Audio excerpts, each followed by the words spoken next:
Ya. Assalamualaikum warahmatullahi wabarakatuh. Saya ucapkan terima kasih kepada teman-teman media yang masih mau mengawal kasus ini dan hadir bersama kami di Badan Pengawasan Hakim di Mahkamah Agung ya. Agenda kami hari ini adalah melaporkan 3 majelis hakim yang ada di Pengadilan Negeri Surabaya yang mengadili perkara kami, perkara almarhum Dini Sera Afrianti. Laporan ini adalah tindak lanjut dari laporan kami yang sudah kami kirim ke Komisi Yudisial dan kami tambahkan saat ini kami melaporkan 3 hakim tersebut di Badan Pengawasan Hakim di Mahkamah Agung hari ini. Begitu. Ya. Kembali lagi teman-teman, saya beritahukan, saya sampaikan beginilah sulitnya masyarakat kecil mendapatkan keadilan, mendapatkan akses keadilan dan mendapatkan kemudahan dalam memperoleh keadilan.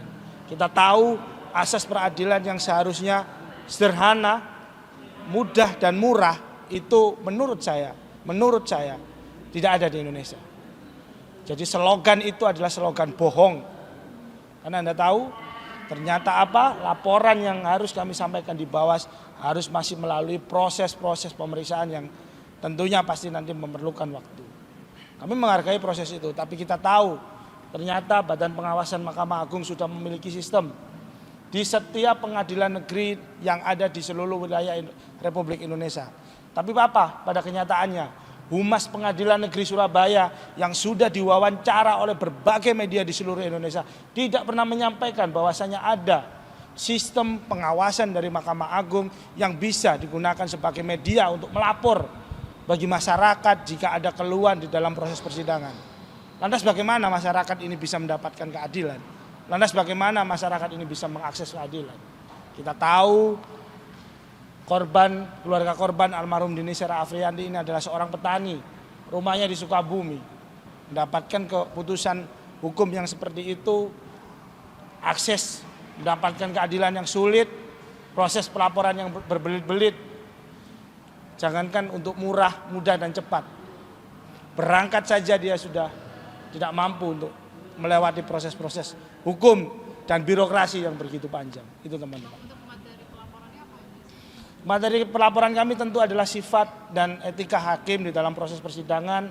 Dan yang kedua adalah bagaimana hakim pada saat persidang itu menurut kami tidak berjalan dengan fair.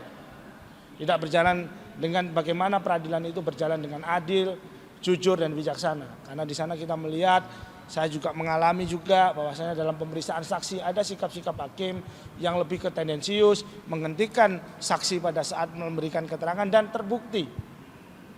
Dari hasil pertimbangan hakim kita ketahui dari putusan yang bisa kita baca semua nanti, Anda akan melihat adanya kontradiktif antara fakta hukum dan pertimbangan hakim.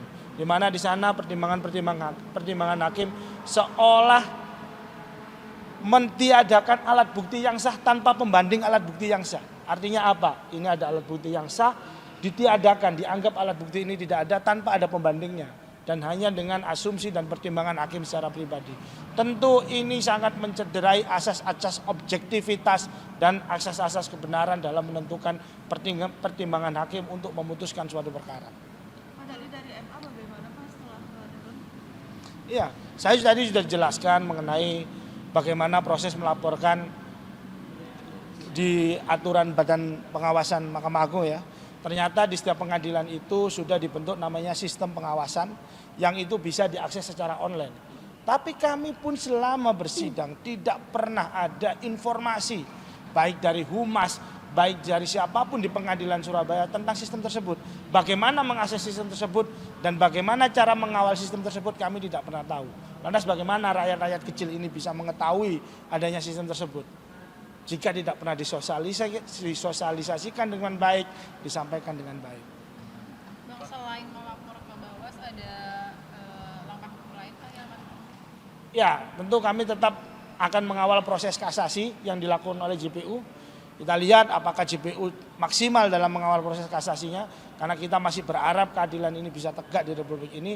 Dan saya juga akan melakukan upaya untuk mengawal proses yang ada di DPR RI, yakni khususnya di Komisi 3. Kami harap DPR RI segera melakukan pemanggilan terhadap Badan Pengawasan Mahkamah Agung dan Komisi Yudisial tentang putusan ini. dan membahas sistem-sistem peradilan yang ada di Indonesia. Karena sistem birokrasi yang seperti ini tidak mewujudkan peradilan yang murah, mudah, dan cepat. Itu yang pertama.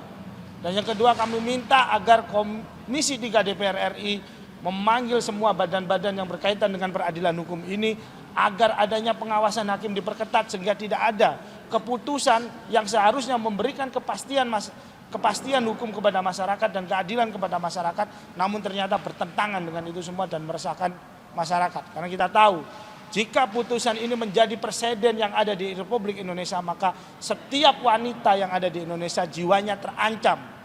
Karena bisa saja dia dibunuh kapanpun, jika tidak ada saksi dia bisa dibebaskan kapanpun.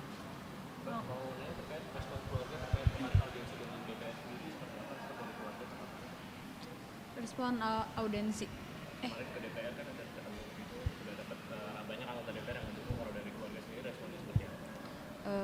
Sedikit lega ya, karena emang udah dibantu gitu, udah dibantu, apalagi udah disorot gitu maksudnya sama Ahmad Saroni langsung, Pak Ahmad Saroni, Pak Habibur Rahman gitu. Jadi sedikit lega, cuman kita nggak diem gitu aja gitu, kita tetap bakal ngawal, soalnya kan kita tahu karena di negara ini kan sulit ya untuk mendapatkan keadilan, apalagi buat rakyat kecil seperti keluarga saya gitu. Jadi kita tetap ngejalanin proses ini dulu aja, sampai kita lihat aja sampai mana nanti. Bang, berarti penegasan kalau dari dalam berarti diserahkan ke Bawas MA di Pengadilan Negeri Surabayanya atau dibentuk tim investigasi atau seperti apa? Ya, mereka masih melakukan rapat secara internal, baru nanti kami akan diinformasikan. Nah, sistem-sistem seperti inilah yang menurut kami belum ada objektivitas bagaimana kami bisa melakukan controlling atau pengawasan. Sementara sistem pengawasannya itu ada tapi tidak disosialisasikan dengan baik. Ini tidak selaras dengan, tidak sejalan dengan untuk apa sistem itu dibuat. Jikalau memang sistem itu dibuat tapi tidak dijalankan dan disosialisasikan dengan baik, maka sistem itu tidak akan pernah bermanfaat kepada orang yang memerlukan. Contohnya adalah orang-orang kecil seperti ini yang tidak pernah terakses oleh keadilan. Nah, terakhir juga di KAIA Abang bilang kalau misalkan sampai saat ini salinan putusannya belum diterima. Sampai sekarang juga belum diterima atau sudah? Ya, salinan putusan sudah kami terima kemarin di Pengadilan Negeri Surabaya setelah kami meminta salinan tersebut di Pengadilan Negeri Surabaya, dan isi salinannya sesuai dengan praduga kami. Ternyata antara pertimbangan hakim dan fakta hukum yang ada itu bertolak belakang. Jadi tidak ada alasan yuridis bagaimana hakim menolak fakta-fakta hukum yang ada di persidangan kemudian menggunakan asumsi pribadinya untuk menentukan pertimbangan hakim.